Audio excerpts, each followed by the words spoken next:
The Solicitor-General's legal advice about changing the Constitution to include an Indigenous voice to Parliament has been released. For several weeks, the opposition has claimed the government ignored the nation's chief law officer. The Prime Minister says this proves otherwise. With polls suggesting support for the voice is slipping, the government has a new tool to get voters back on side. 25 pages of legal analysis from the Solicitor-General. In paragraph 18A, the Solicitor-General has said the text of proposed section 129 imposes no obligations of any kind upon the voice, the Parliament or the executive government. This puts to bed the absolute nonsense of Peter Dutton and Barnaby Joyce and all the nonsense that they've carried on with. Stephen Donohue's legal opinion finally released by the Attorney-General, stating the proposed constitutional amendment is not just compatible with the system of representative and responsible government prescribed by the Constitution, but an enhancement of that. The document also indicating Parliament would have the power to decide how the government would act upon representations from the voice body.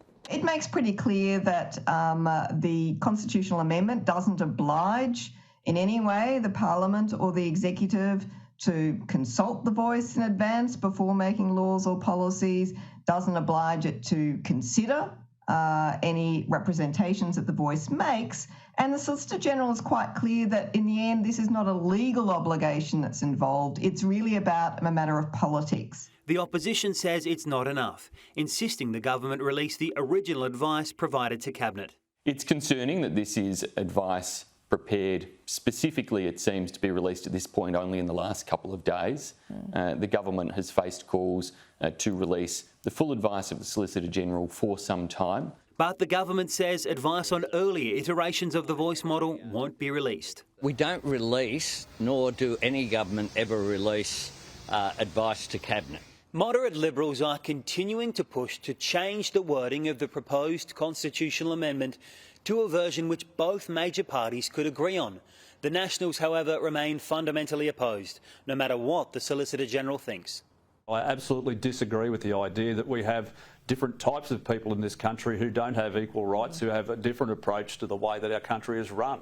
And regardless of what the Solicitor-General may or may not say. The world is watching. And when you see the behaviour of some of those who are opposed to the voice to Parliament, you know, they would rather we go backwards in a spirit of division when most of the country wants to go forwards in the spirit of unity. The Prime Minister insists he's not concerned about the latest polling, which shows support for the voice has fallen below 50% in 5 states. Joel Philp, Sky News, Canberra.